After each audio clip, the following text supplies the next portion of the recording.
They called it tithing.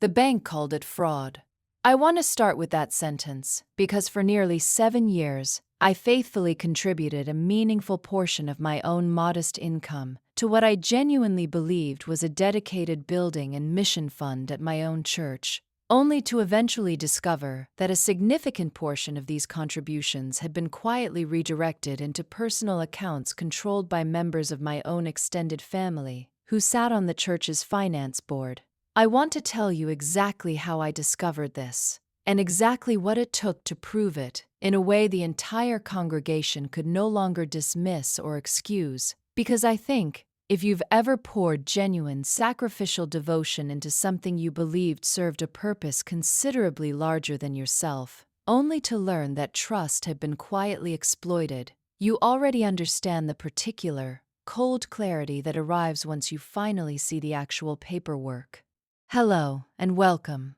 This is a quiet place for stories about sacred trust, about the moments people finally uncover exactly what was quietly done with what they gave sacrificially, and the calm, documented proof that eventually sets the record straight. If any part of this story feels close to your own experience, I hope you'll stay until the end. My name is Yolanda. I am 41 years old, and 3 months ago, I discovered that my aunt and cousin, both longtime members of my church's finance board, had spent years quietly diverting a significant portion of our congregation's building fund donations into their own personal bank accounts, funds that hundreds of faithful congregants, myself included, had specifically, sacrificially given, believing they were supporting our church's long-planned expansion project. I want to tell you about my church first, because understanding this community's genuine, meaningful place in my own life matters enormously for everything that eventually happened.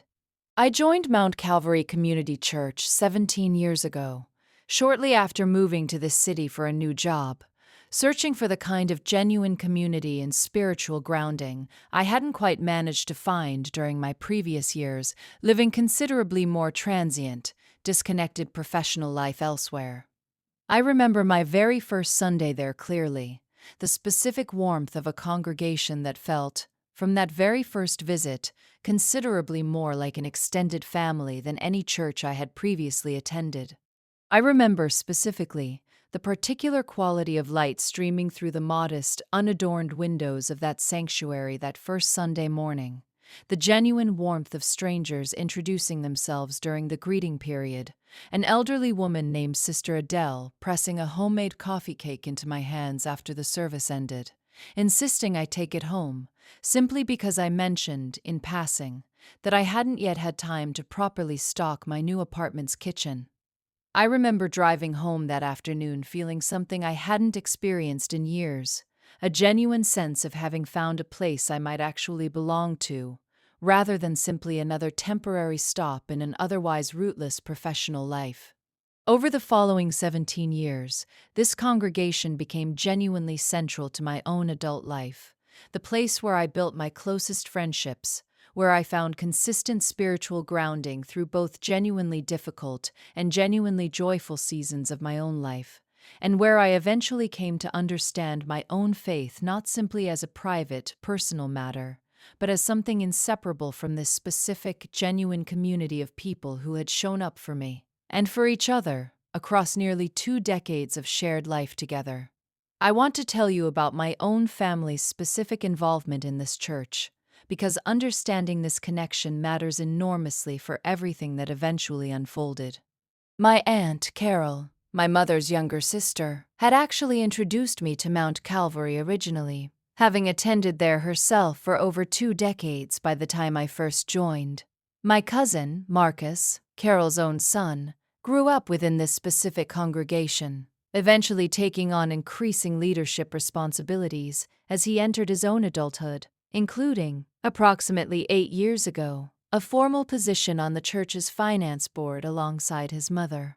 I remember Carol as a genuinely warm, generous presence throughout my own childhood, someone who hosted countless family holiday gatherings at her own home, who remembered every birthday and graduation with genuine, thoughtful attention, the kind of aunt who felt, throughout most of my life, more like a second mother than simply an extended family member. I remember Marcus, 5 years older than me, as the cousin who taught me to ride a bike during one particular summer visit, who I'd always considered, despite our adult lives eventually taking us in somewhat different directions, someone I could genuinely rely on if I ever needed family support. I want to tell you about the specific building and expansion project that would eventually become so central to everything that happened, because understanding its genuine significance to our entire congregation matters enormously for everything that eventually unfolded.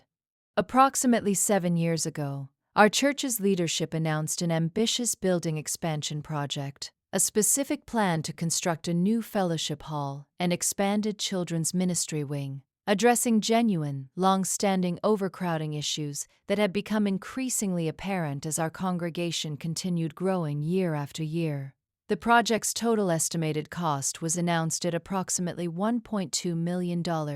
a genuinely significant sum for a congregation of our modest size, requiring years of dedicated, sacrificial giving beyond our members' regular tithing to accumulate.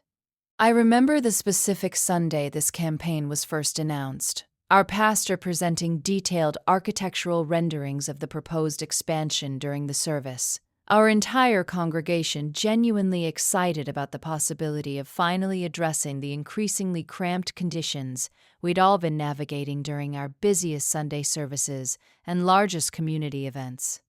I remember the specific energy in our fellowship hall that afternoon. Members clustering around the printed renderings, discussing which specific rooms they were most looking forward to. Parents especially enthusiastic about the proposed expanded children's ministry space that would finally provide our growing number of young families considerably more adequate facilities. I want to tell you about my own specific contributions to this building fund, because understanding the genuine, sustained sacrifice this giving represented for me personally matters enormously for understanding exactly what this eventual discovery would come to mean. I committed, from the very beginning of this campaign, to contributing an additional $200 monthly, specifically designated toward this building fund, separate entirely from my regular tithing contributions, a commitment I maintained faithfully for the following 7 years, understanding it as a genuine, meaningful sacrifice given my own modest income as a public school teacher.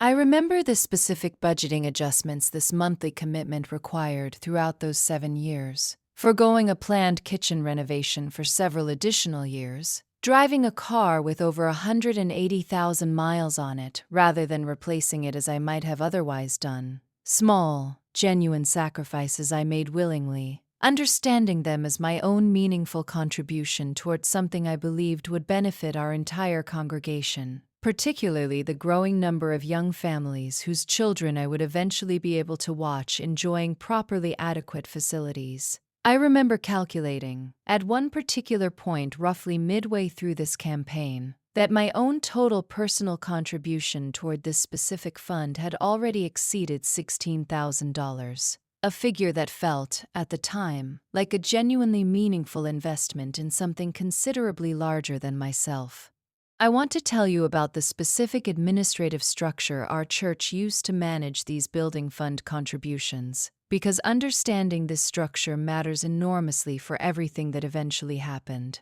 Our church operated, like most religious nonprofits, under a formal board structure with a specific finance committee responsible for managing all monetary contributions, including this dedicated building fund. This finance committee, at the time this campaign began, consisted of 5 members, including both my Aunt Carol and my cousin Marcus, alongside our head pastor and 2 other longtime congregation members. I want to tell you about the following 7 years of this campaign's progress, because understanding the genuine, sustained sense of collective sacrifice and anticipation our congregation maintained throughout this period matters enormously for everything that eventually happened.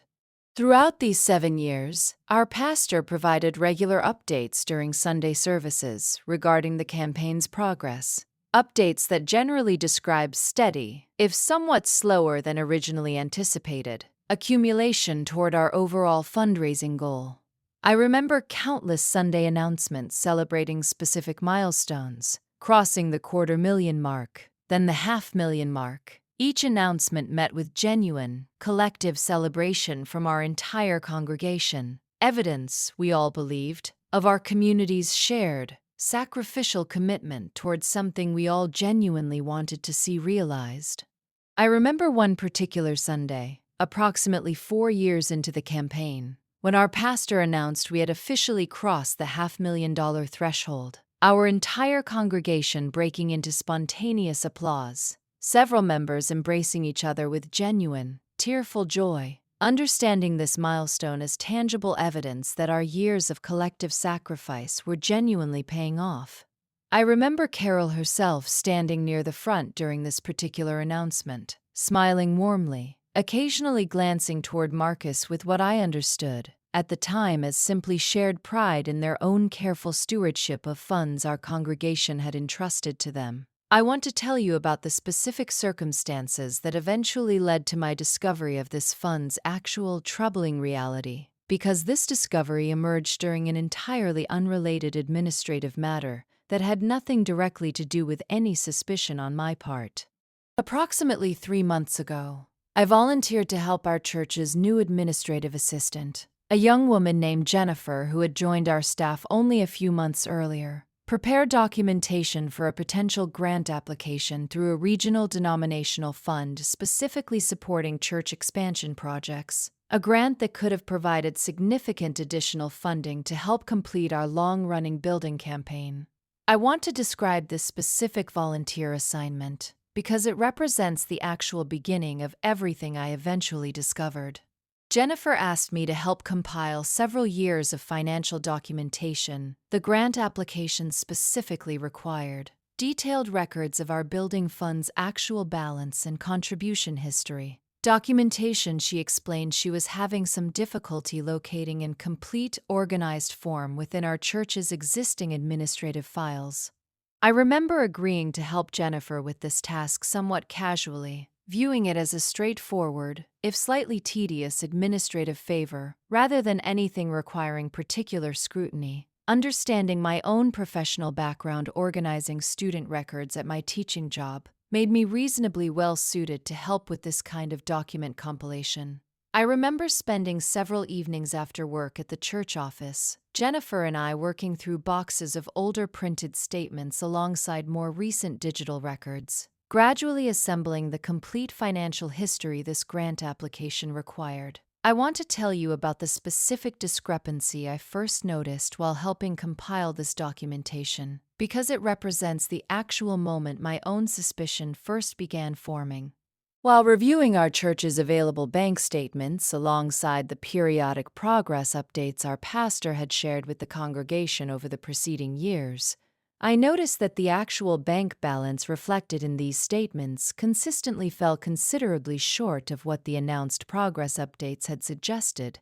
a discrepancy that, in the earliest months I reviewed, seemed relatively modest and potentially explainable through simple administrative timing differences. I want to describe my reaction to noticing this initial discrepancy, because understanding my genuine, measured response matters for understanding exactly how carefully I eventually approached investigating this situation further. I did not immediately suspect anything deliberate or troubling upon noticing this initial discrepancy. I understood that nonprofit financial record-keeping can sometimes involve genuine timing differences between when donations are announced and when they're formally deposited and reflected in official bank statements, and I initially assumed I would find a reasonable, straightforward explanation once I reviewed the complete financial picture more thoroughly. I want to tell you about the specific, more extensive investigation I conducted following this initial observation,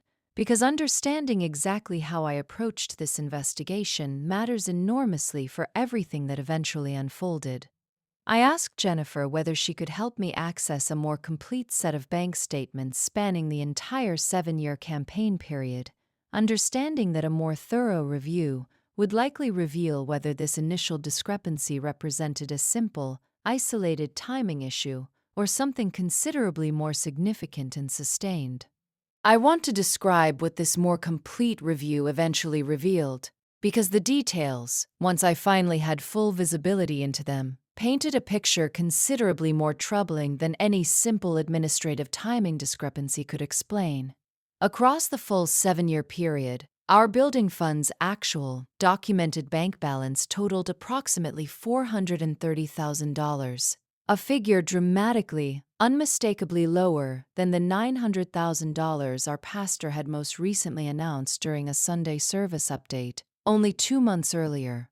I remember spreading the complete set of bank statements across Jennifer's small desk, methodically calculating and recalculating these totals late into the evening. The church office empty except for the two of us, the hum of the building's aging heating system, the only sound besides the occasional rustle of paper as I worked back through years of monthly figures. I remember the specific, sinking sensation in my stomach as each recalculation confirmed the same troubling gap, understanding that whatever explanation might exist, it would need to account for a discrepancy considerably too large and too consistent to reflect any simple timing error. I want to describe my reaction to discovering this specific, dramatic discrepancy because it represents the actual moment I understood something considerably more troubling than simple administrative error was likely occurring. I sat in our church's small administrative office, surrounded by printed bank statements spread across Jennifer's desk, feeling a specific, cold shock as I calculated and recalculated these figures, genuinely unable to identify any reasonable, innocent explanation for a discrepancy this dramatic and sustained across so many years of consistent, documented giving. I want to tell you about the specific steps I took following this initial discovery, because understanding exactly how I approached investigating this situation further matters enormously for everything that eventually happened. I decided, before raising any concerns directly with our pastor or the broader finance committee, to more carefully trace the specific pattern of deposits and withdrawals reflected in these bank statements, understanding that I needed a considerably more complete, specific picture before I felt confident that I genuinely understood what these numbers actually represented. I remember spending an entire weekend at my own kitchen table, building a careful, month-by-month spreadsheet tracking every single deposit and withdrawal across the full 7-year period, cross-referencing these figures against the specific progress updates our pastor had announced during Sunday services, a task I approached with the same methodical patience I bring to grading a particularly complex set of student essays, understanding that whatever conclusion I eventually reached needed to rest on genuinely careful, comprehensive analysis, rather than any incomplete or hasty impression. I want to tell you about what this more detailed tracing eventually revealed, because the specific pattern I discovered painted an unmistakably deliberate, sustained picture rather than any isolated, innocent error. I identified a consistent, recurring pattern of monthly transfers, typically ranging between $3,000 and $5,000, moving out of the building fund's dedicated account into what the bank statements identified only as an external account, transfers occurring almost every single month throughout the entire 7-year campaign period, a pattern that, calculated across the full duration, accounted almost precisely for the significant discrepancy I had already identified. I want to describe the specific process I undertook to identify exactly where these regular transfers were actually going, because understanding this specific detail matters enormously for everything that eventually happened.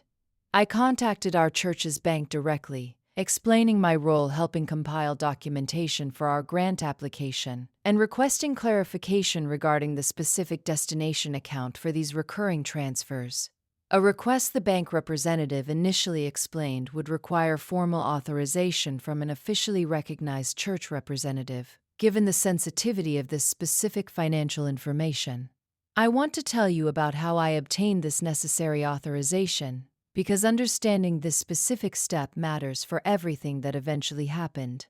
I approached our pastor directly, explaining that I had noticed some concerning discrepancies while helping prepare our grant application documentation, and requesting his formal authorization to work directly with our bank to fully understand these specific transfers, a request he readily granted, genuinely unaware, I would later understand, of exactly what this closer examination would eventually reveal.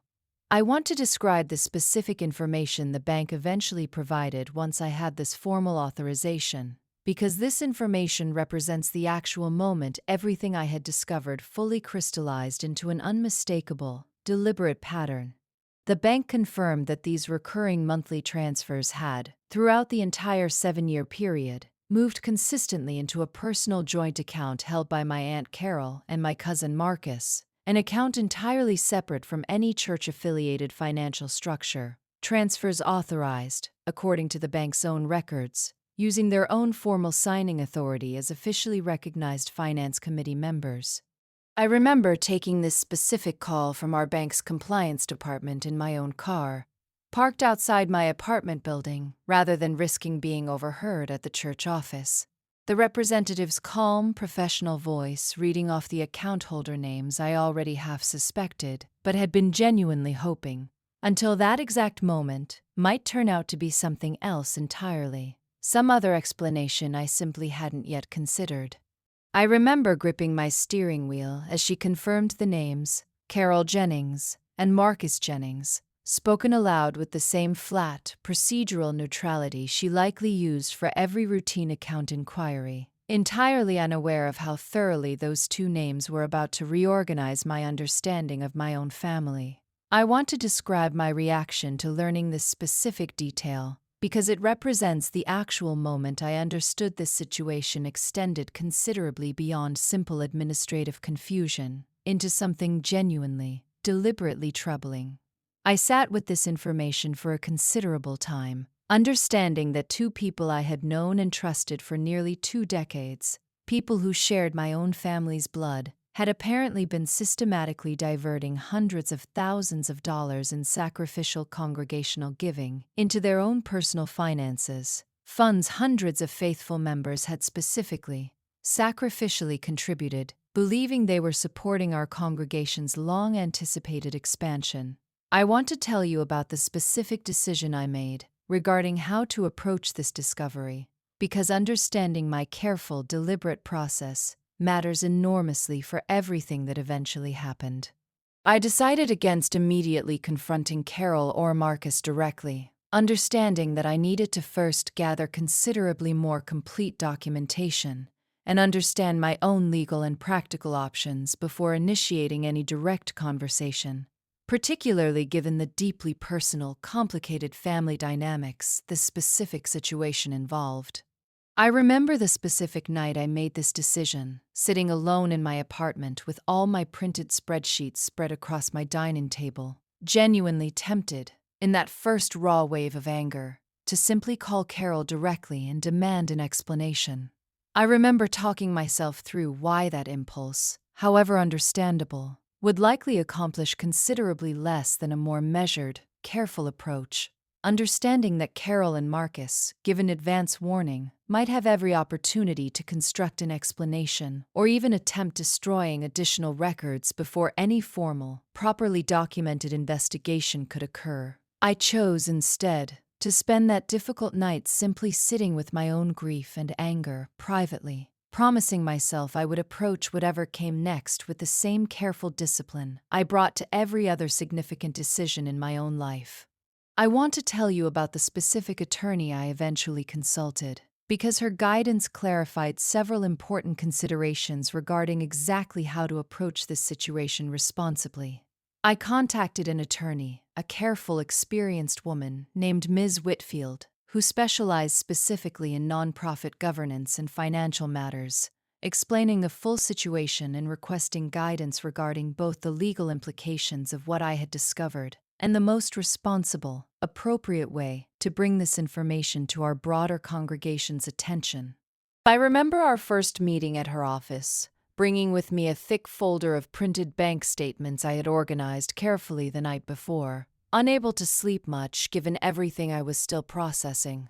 I remember Ms. Whitfield's calm, methodical demeanor as she reviewed these documents, occasionally asking careful, clarifying questions about the specific timeline and my own relationship to the individuals involved, understanding, I think, exactly how much this particular situation would require navigating both genuine legal complexity and considerable personal, emotional difficulty given my own family connection to the people responsible. I want to tell you what Ms. Whitfield explained, because her guidance shaped everything about how I eventually approached addressing this situation. She explained that religious nonprofits, despite certain tax exemptions and legal protections, remain subject to specific fiduciary responsibilities regarding how designated donations are actually used, meaning that redirecting funds specifically designated for a stated purpose, such as our building campaign, into personal accounts, represented not simply an ethical breach, but a potentially serious legal violation, one that could expose Carol and Marcus to significant personal liability, and potentially even criminal fraud charges depending on the full scope of what a more complete investigation eventually revealed. I remember Ms. Whitfield explaining, with considerable patience, the specific legal concept of designated versus general fund donations, walking me through why the distinction mattered so significantly in this particular case. She explained that when donors specifically designate funds for a stated purpose, as our congregation had done with these building fund contributions, that designation carries genuine legal weight, creating a specific fiduciary obligation for whoever manages those funds to use them exactly as intended, a legal protection specifically designed to prevent exactly the kind of quiet exploitation Carol and Marcus had apparently engaged in for years.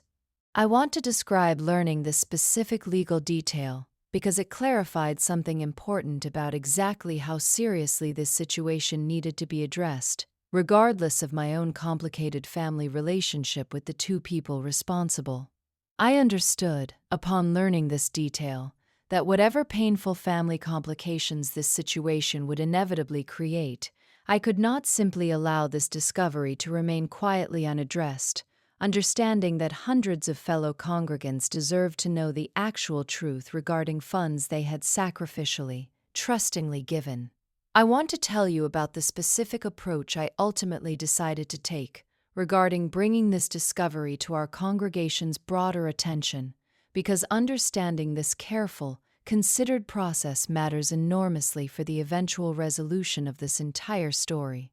Working with Ms. Whitfield, I decided that the most responsible approach involved first bringing this discovery to our full church board, including our pastor and the remaining, uninvolved finance committee members, rather than either confronting Carol and Marcus alone or immediately announcing this discovery to the entire congregation without first allowing our church's broader leadership structure the opportunity to properly, formally address the situation.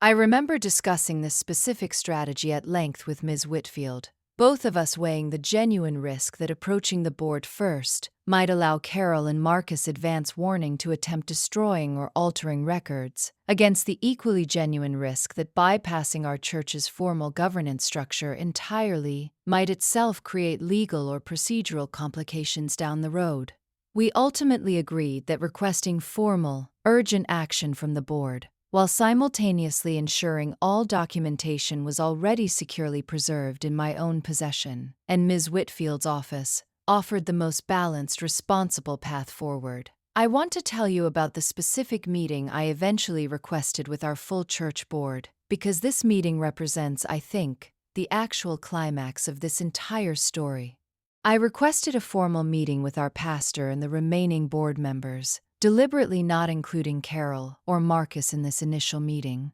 explaining only that I had discovered some serious financial discrepancies requiring the board's immediate, careful attention. I want to describe this meeting carefully, because the specific way it unfolded matters considerably for understanding the genuine, complete resolution this entire situation eventually reached.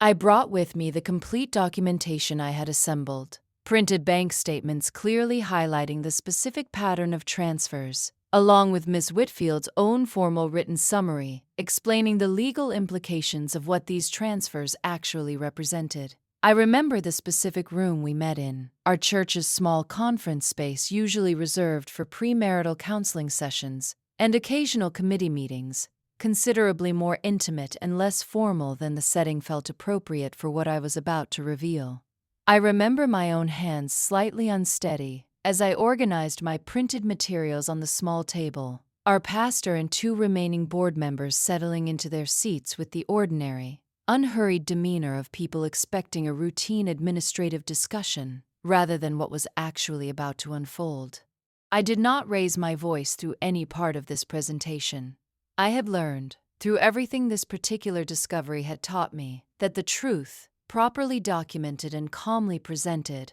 rarely needs volume to be genuinely effective. I want to describe the reaction of our remaining board members and pastor to this presentation, because understanding their genuine shock matters for understanding how seriously this entire congregation eventually took this discovery. Our pastor, reviewing the documentation carefully, page by page, grew visibly pale as the full scope of what these numbers actually represented became clear, and I remember him asking, his voice noticeably unsteady, whether I was entirely certain these transfers had genuinely gone to Carol and Marcus specifically, rather than some other, more innocent explanation he was clearly hoping might still exist.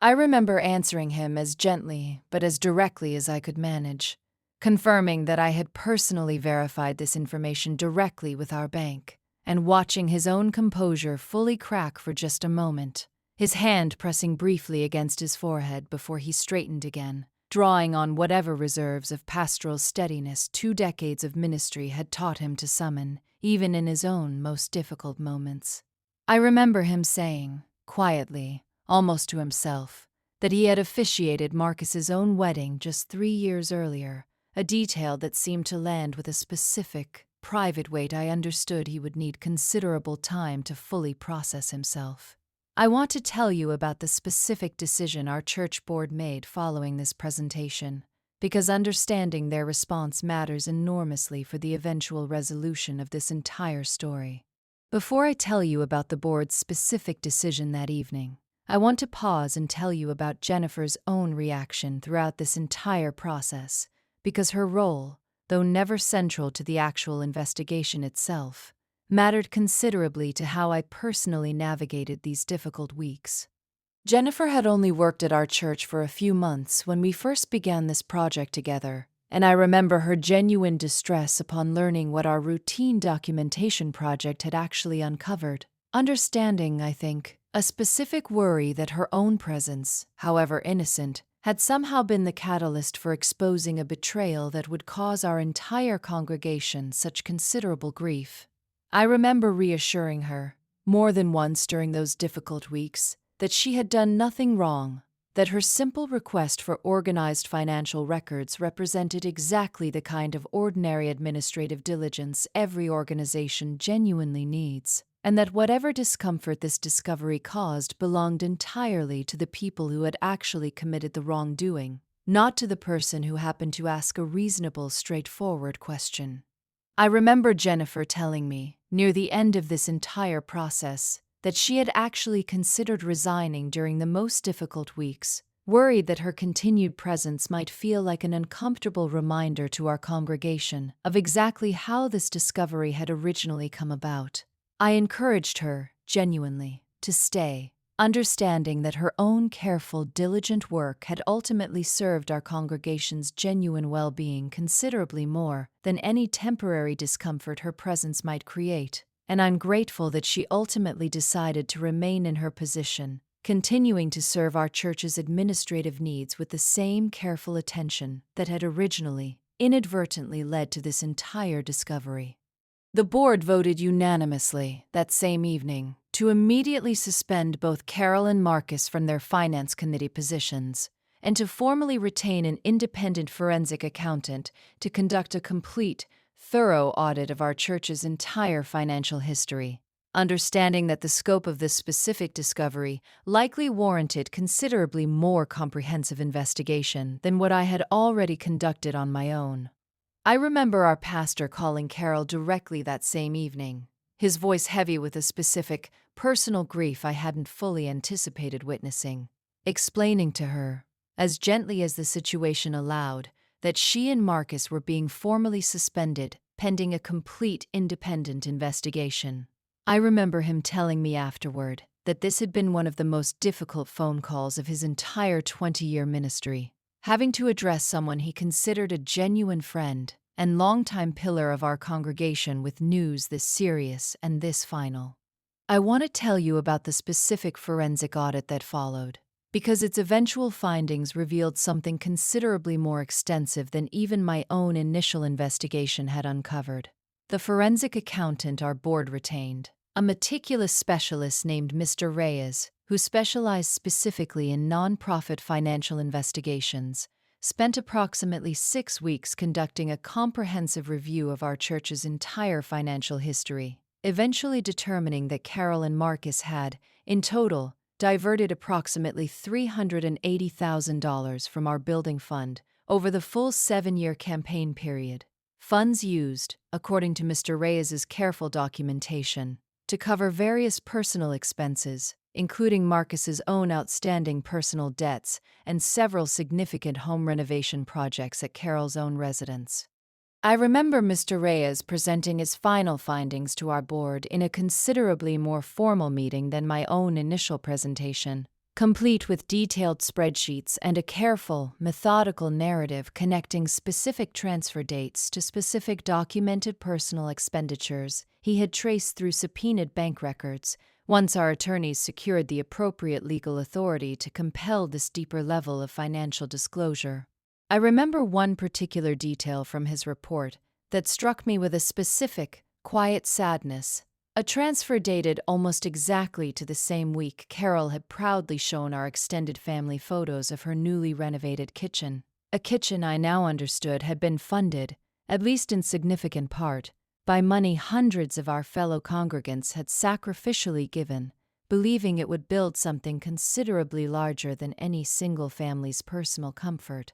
I want to tell you about the specific conversation our church board eventually had directly with Carol and Marcus, because understanding how they responded once formally confronted matters for the complete resolution of this entire story. Our pastor and 2 remaining board members met with Carol and Marcus directly, presenting Mr. Reyes's complete forensic findings. And I want to tell you that I was not personally present for this specific confrontation, understanding that given my own complicated family relationship with both individuals, it was more appropriate for our church's broader leadership structure to handle this particular conversation directly. I want to tell you what I eventually learned about how Carol and Marcus responded to this confrontation, because understanding their reaction matters for the complete resolution this story eventually reached.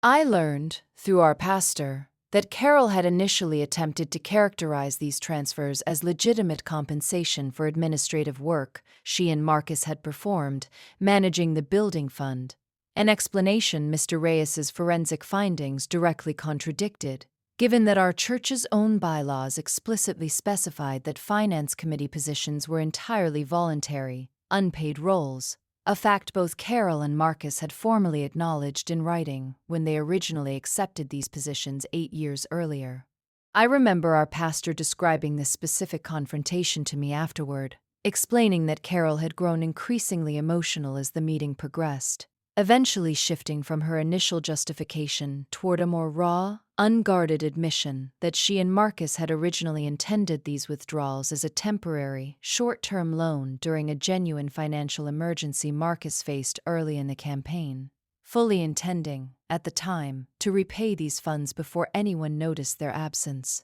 Our pastor told me that Carol described how this initial, singular decision had gradually calcified into an ongoing pattern once the first several withdrawals passed without any apparent scrutiny, understanding, I think, exactly how these kinds of betrayals often begin with a single moment of genuine desperation, before gradually becoming something considerably more sustained and difficult to justify honestly, even to oneself. I want to tell you about the specific legal and financial resolution our church board eventually pursued, because understanding this resolution matters for the complete picture of everything that happened following this initial discovery. Our church board, working with Ms. Whitfield and their own separately retained legal counsel, ultimately decided to pursue formal legal action against Carol and Marcus, Understanding that the scope and duration of this diversion warranted serious, formal accountability rather than simply an informal request for repayment. I want to tell you about the eventual outcome of this legal action, because understanding this resolution matters for the complete story of everything that happened. Carol and Marcus, facing both civil liability and the genuine possibility of criminal fraud charges given the deliberate, sustained nature of what Mr. Reyes's forensic audit had documented, ultimately agreed to a formal settlement requiring them to repay the full $380,000 over a structured, multi-year payment plan secured against various personal assets including Marcus's own home, which he was required to formally refinance to help fund this initial settlement payment. I remember learning the specific details of this settlement from our pastor, who explained that our board's attorney had negotiated firmly, but had also genuinely tried to structure a resolution that would allow full repayment without completely devastating either Carol's or Marcus's own financial futures. Understanding that our congregation's genuine goal was recovering what had been taken and preventing any future exploitation, rather than pursuing maximum possible punishment against two people who, whatever they had done, remained longtime members of our own church family. I remember feeling a specific, complicated relief hearing about this balanced approach, understanding that our board had managed to secure genuine accountability without abandoning entirely the values of restoration and grace our congregation had always tried to embody, even in addressing something this serious. I want to tell you about the specific moment our congregation was formally informed of this entire situation, because understanding how this information was eventually shared matters enormously for the complete resolution of this story. Our pastor called a special congregational meeting approximately 2 months after my initial discovery, explaining, calmly and factually, exactly what had happened, presenting Mr. Reyes's forensic findings in careful, appropriate detail, while also explaining the specific legal resolution the board had negotiated with Carol and Marcus. I remember our sanctuary that particular evening, filled almost to capacity, despite being called on a Wednesday night rather than during our regular Sunday service, an unusual gathering that itself signaled to everyone present that something considerably more serious than a routine announcement was about to unfold. I remember our pastor standing at the pulpit, his voice carrying none of its usual warm, confident cadence, instead measured and careful in a way that told the congregation, before he'd even spoken a single word, that whatever he was about to share would be genuinely difficult. I want to describe the congregation's reaction to learning this information, because understanding this broader community response matters for the full, complete resolution of everything that happened. I remember sitting in that meeting, watching the specific, visible shock ripple through our congregation as our pastor explained the full scope of what had happened, followed by a considerably more complicated mixture of anger, grief, and eventual gradual understanding, as members processed exactly how their own sacrificial giving had been quietly exploited for years. I remember Sister Adele, the same elderly woman who had welcomed me with homemade coffee cake on my very first Sunday 17 years earlier, sitting several rows ahead of me with tears silently running down her face, and I remember, afterward, several younger parents approaching our pastor directly, asking pointed, understandably frustrated questions about exactly what additional oversight would now be implemented to ensure something like this could never happen again. I want to be honest with you about my own reaction to sitting through this specific meeting, because I think understanding my genuine, complicated feelings matters for the complete resolution of this entire story. I felt throughout this meeting a specific, painful mixture of vindication and profound grief, understanding that my own careful investigation had ultimately protected our broader congregation's genuine trust and financial security, while simultaneously watching my own family relationships fracture in ways I understood would likely prove permanent, regardless of whatever formal legal resolution eventually occurred. I want to tell you about my own relationship with Carol and Marcus since this entire situation unfolded, because understanding this specific, painful reality matters for the complete, honest resolution of this story. I have not spoken directly with either Carol or Marcus since this entire situation came to light, understanding, through other family members, that both remain deeply resentful of my role in uncovering and ultimately exposing what they had done. A resentment I understand, even if I don't believe it reflects any genuine, legitimate grievance against my own actions.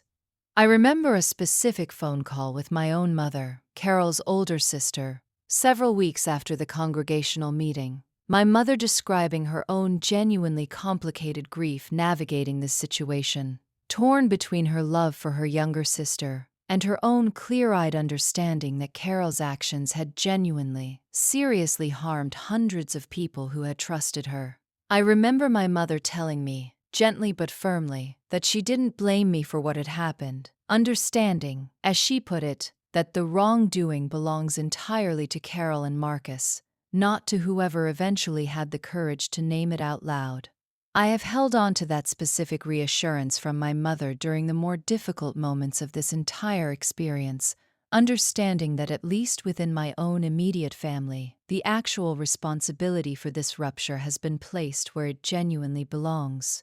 I have attended 2 family gatherings since this situation unfolded, where Carol was also present, both of us maintaining a careful, distant politeness. Neither of us has yet found the words to move beyond. I don't know whether our relationship will ever fully recover, and I want to be honest that some days I grieve this loss more acutely than others, understanding that whatever she eventually becomes to me going forward, she will never again be the same aunt who pressed homemade dishes into my hands at every family holiday throughout my entire childhood. I want to be honest with you about how I feel now, several weeks removed from that difficult congregational meeting.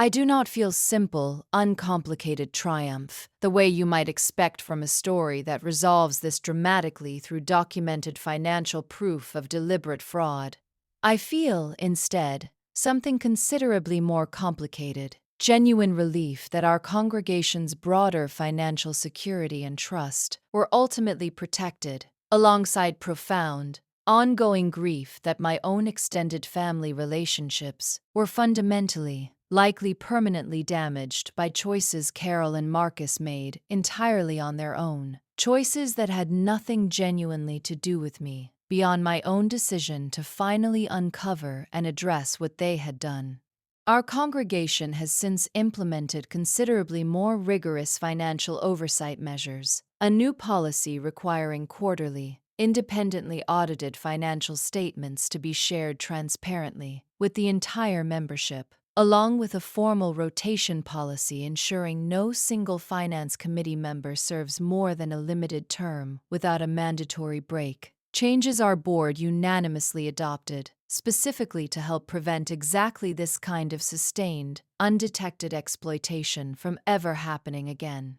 I have found myself, somewhat unexpectedly, asked to join our church's finance committee myself in the aftermath of this situation. An invitation I accepted carefully, understanding that my own diligence in uncovering this original discovery had earned a specific kind of trust from our broader congregation that I now feel a genuine responsibility to honor going forward. I remember my first meeting in this new role, sitting at the same conference table where I had originally presented my findings to our shocked board, understanding, with a specific, quiet resolve, that I now carry a genuine responsibility to ensure our congregation's sacrificial giving is protected as carefully and transparently as it always should have been. I remember, during that first meeting, proposing several of the specific transparency measures our board eventually adopted, insisting that any future designated fund include quarterly public reporting accessible to every single member, not simply summary announcements delivered from the pulpit, but actual, itemized statements anyone could review independently at any time.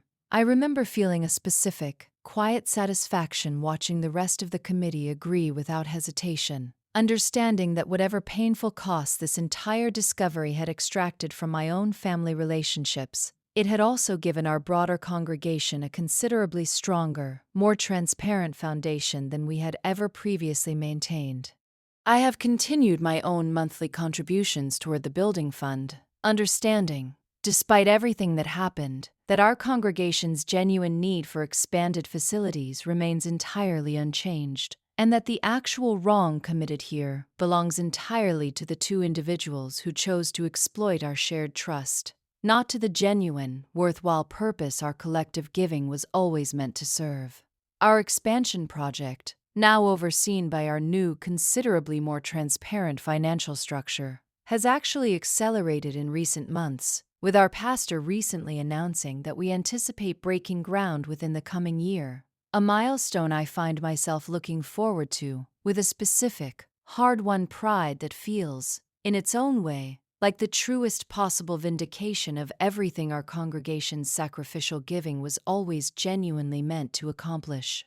If there is one thing I want you to take from this story, it is this: sacrificial trust, whether given to family members, religious institutions, or any other significant relationship, deserves periodic, careful verification, even when the people receiving that trust are people we've known and loved for decades. I trusted our building fund's stewardship entirely, for 7 full years, without ever once independently verifying the actual financial records myself. Here is a second truth I have carried with me since that difficult congregational meeting. Positions of trust within religious or community institutions do not automatically confer moral integrity, however genuinely devoted or long-standing a person's involvement might otherwise appear. Carol and Marcus had both served our congregation faithfully for decades before this specific betrayal, a fact that never fully protected our broader community from their eventual choice to exploit that same trust.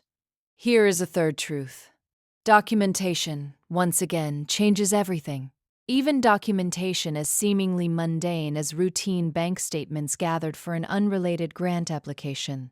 I never imagined, agreeing to help Jennifer with what seemed like a straightforward administrative task, that this specific assignment would eventually unravel 7 years of quiet, sustained financial exploitation. Here is a fourth truth. Protecting a broader community sometimes requires accepting genuine, painful personal cost, including the fracturing of close family relationships. I understood, from the very moment I confirmed what Carol and Marcus had done, that addressing this situation properly would likely permanently damage my own family relationships, and I chose, deliberately, to prioritize our broader congregation's genuine right to know the truth over whatever family harmony my own silence might have otherwise preserved. Here is a fifth truth, one I didn't fully understand until accepting my own new role on our finance committee. Sometimes the most meaningful response to discovering a genuine betrayal isn't simply exposing it and walking away, but staying present, actively rebuilding the specific systems and trust that betrayal damaged, understanding that genuine accountability often requires exactly this kind of sustained, ongoing commitment rather than a single dramatic moment of vindication alone. And here is the last truth I want to leave you with. Sometimes the people who exploit our deepest trust are not distant strangers, but the very people we've spent years believing shared our own genuine values and commitments most closely. Recognizing this doesn't mean abandoning trust in community or family entirely, but it does mean understanding that even our most sacred, sacrificial commitments deserve some measure of careful, ongoing verification, regardless of how uncomfortable that verification might feel to pursue against people we've loved for most of our lives. That is my story. 7 years of sacrificial, faithful giving. One routine administrative assignment I nearly didn't volunteer for, and one forensic financial audit that finally revealed exactly what had actually happened to hundreds of thousands of dollars our congregation had trusted would build something considerably larger than any of us individually. I think, sometimes, about that very first Sunday I walked into Mount Calvary 17 years ago, Sister Adele pressing that homemade coffee cake into my hands, my own genuine sense of finally finding somewhere I might belong. I don't regret those 17 years, even now, even knowing everything that eventually happened. I think it's possible to hold multiple truths simultaneously, that this congregation genuinely became my own family and spiritual home in every way that has ever actually mattered, and that two specific people within that same community chose, over 7 quiet years, to betray the sacrificial trust hundreds of us extended so genuinely. I still attend Mount Calvary every single Sunday, considerably more invested now than ever before, understanding that the actual community I found there 17 years ago remains entirely, genuinely worth protecting, precisely because of what happened rather than despite it. I watch our expansion project's steady progress now with a specific, hard-won attentiveness, understanding, finally, exactly what it took to ensure our congregation's genuine sacrifice would eventually build what we had all originally, faithfully hoped it would. I think, too, about Sister Adele, now well into her 80s, who told me, shortly after our congregational meeting, that she had prayed every single week throughout this entire ordeal, that whatever came of it would ultimately strengthen rather than destroy the community she had faithfully served for over 4 decades. Watching our congregation gather each week now, considerably more transparent and careful in how we steward what we give each other, I believe her prayers were genuinely answered, even through circumstances none of us would have ever chosen for ourselves. If this story meant something to you, if it reminded you that sacred trust deserves genuine accountability regardless of who holds it, I would love to hear from you. Tell me, in your own words, about a time you discovered that trust you'd given sacrificially had been quietly exploited by people you never expected capable of such a betrayal. If this helped you tonight, a simple like lets me know these stories are genuinely worth continuing to tell. Thank you for spending this time with me. I will see you in the next story.